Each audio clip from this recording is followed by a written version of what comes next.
And I'm going to comment on the video I was watching. But it got me on a stream of thought that I'm going to express to you, even though I have no makeup on and I am in my pajamas. I wonder if you're going to be able to hear me. Let me make sure my Bluetooth is off.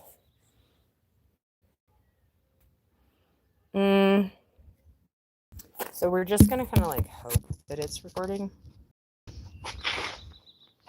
Okay.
All right.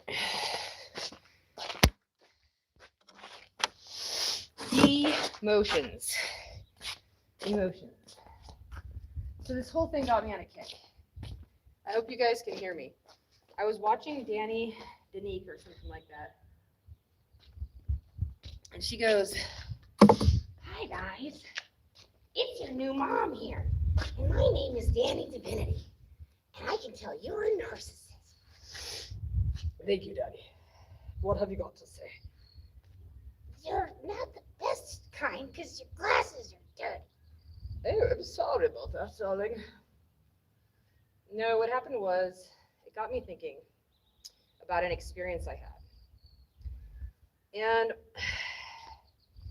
I will sort of like, I won't say turn into other people, but other people can stay alive while I turn into a version of them that I find to be quite interesting. My own version, as it were. And they can be themselves. I'm sure they're fine. Happens all the time. But I was listening to her, and it made me remember a day, my brother Nathaniel. All right. And one day I was feeling like my brother Nathaniel. As soon as I feel like my brother Nathaniel, my hair kind of goes like this. And I'm kind of bebopping around. And then I see this picture. I think I've seen a doe in the headlights. What's this? And I get a little closer. And I look. And at first glance, it's a super beautiful woman with long blonde hair, a feathered boa, in a 1920s pose. Super sexy. As symmetrically beautiful as any woman you've ever seen. But then I get closer. And I look at the face. And it's Lucille Ball. But before I just even notice that it's Lucille Ball, I hear myself say, "It's her!" Like men are like, "Whoa!" Like they thought they were gonna get the biggest, like, and I started thinking about Gilda Radner, Tina Fey, Lucille Ball, and I realized that the helmet hat of Medusa that turns men into stone, come on, you're still alive. It's a comedian, female, because no matter how sexy they are, Do you know how Medusa got her hat of snakes? Let's call them clowns. Nothing scarier than clowns. Each snake is like a clown. They even look like clowns sometimes. Right? It's a head of clown heads.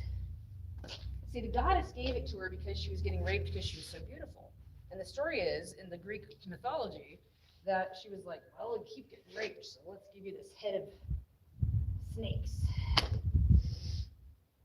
Scared that I don't want you anymore, honey. And I thought, I never put it together till I was feeling like my brother Nathaniel one day, and I looked at Lucille Ball and I thought I caught a doe in the headlights, and I went, deer, near deer, near deer. Does anyone know what a near deer is? A near deer has a look on its face so scary that you have no idea what it is.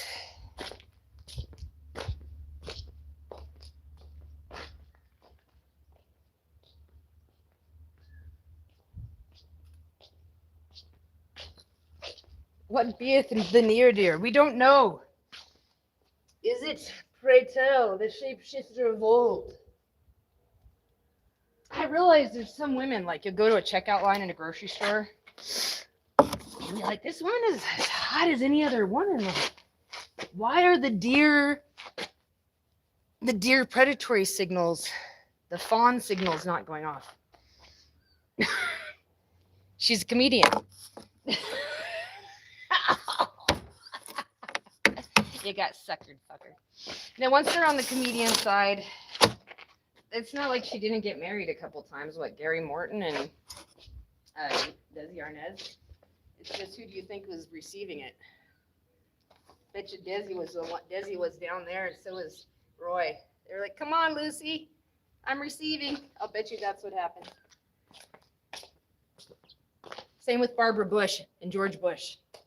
And the broccoli, it's a coded message. Oh, it's one of the last things George Bush Sr. said before he died, was that he still hated his broccoli, even if he didn't like it. And I'm going to the store, and I got some broccoli. Now she's chopping broccoli. Chopping broccoli. My mom was quite the comedian. I couldn't put two and two together until last night. Something told me, a little something said, and surely it couldn't have been the cricket I drowned in my pool, but something said, remember your mother, how she spoiled you, and you're the only kid that she took to plays alone. Sure, she put the other ones in ballet and left you out, but she didn't actually watch the ballets they were in very much, and she took you to plays all by yourself. She did stuff with you, she left the other kids out. Like watching Laverne and Shirley with Pepsi and milk. And pretend kissing each beetle. Or telling me horrible things like she said that she would kill herself if anything ever happened to me. In fact, one time she drove on a bridge, over a bridge overpass on a highway near the ocean in Orange County with me in the car.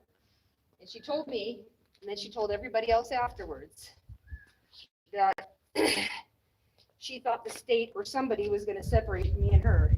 And she was letting everybody know that if anyone tried to separate the two of us, maybe she thought I was going to try to get away. I don't know what she thought.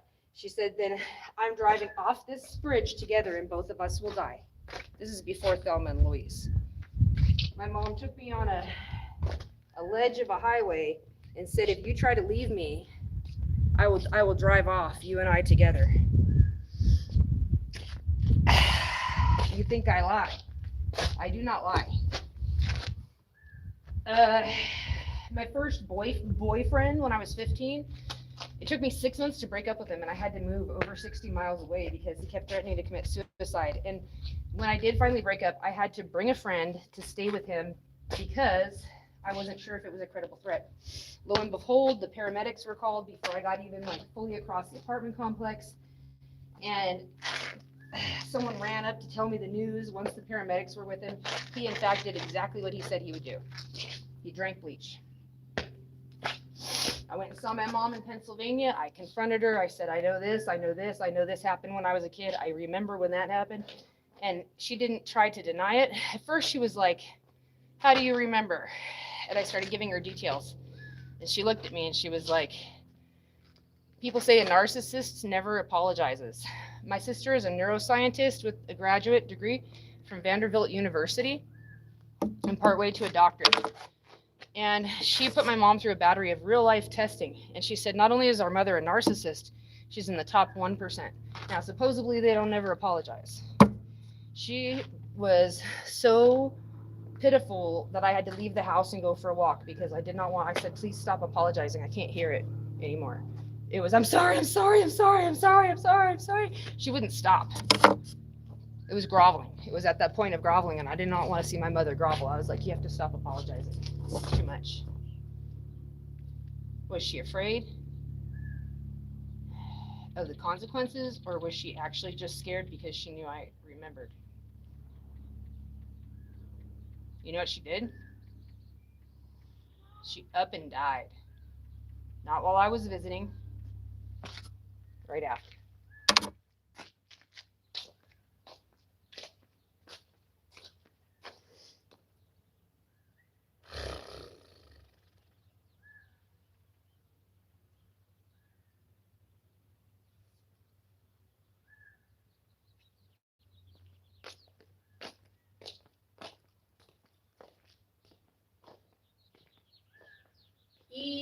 Emotions.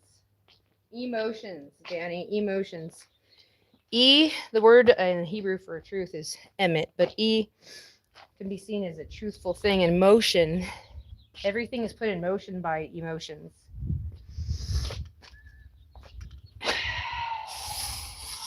Emotions. But what if your seriousness is your high? It's your bread and your butter. But you're supposed to be a comedian. Be safe. Right. What else? Okay, so true innocence. Okay, so Danny Divinity was saying everybody thinks they're a hero. She sees the world in all these shades of gray and nuanced, that are nuanced black and white. And what I was saying is not even me, because I'm smart enough to know I'm dumb. Anyone who's smart and is actually smart knows that they're smart because they're dumb, or you're not smart enough. So true innocence, as Anne Rice said in her book with Lestat, is being evil and not really being bothered about it. Like, okay, I'm evil. Yep. not even proud of it. Not proud of it. Just like, yeah, okay. Next. The problem is most people think they're heroes, and that's your slave shackles, Samson. Because you think you're a hero. The minute you can walk away from being a hero and knock the fucking pedestal out from under yourself and not hang, walk instead of hang. I'm not a hero. I'll never be a hero. Furthermore, scientific studies prove once you get to a position of power, your brain, your frontal lobe in your brain prunes your neurosynapses and everything else to take away the empathy for people. So if you say, well, if you were violated, just get in some power and you'll help others. No, you won't. No, you won't. You'll get in power and you'll be like, crush, crush, crush, crush, grapes of wrath, crush, crush, crush, crush, grapes of wrath. Because on your way to get the power, your brain prunes the neurons that give you empathy for other people. So anyone in power has already dropped the N-U-N from the dialect, the chapter on ethics, so to speak. In the Vad, so he's dropped the moon. Are you still happening? Oh, now I feel better. Okay. Every highway My son Philip killed himself by a fentanyl overdose.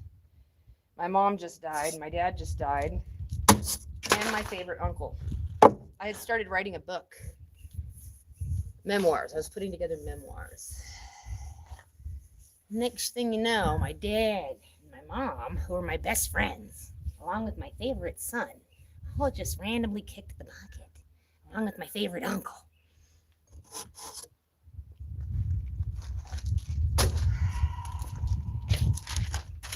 Who wants to be next? These were all diseases and stuff. I was far away. I decided to disown my entire family so that if I keep writing a book and someone's got to die, it could be anyone. So if some random disease or an overdose or something that I cannot be traced to randomly happens to someone I care about because I'm working on something I care about, then I've disowned all of my family so that any one of you, any day of the week, chronically disowning. I have to keep disowning. How do you disown? You go to rhizomic philosophy, RHISOMIC philosophy. It doesn't mean that you don't have any affection. It doesn't mean that you're not willing to be inconvenienced for anyone ever. It just means that you no longer own other people.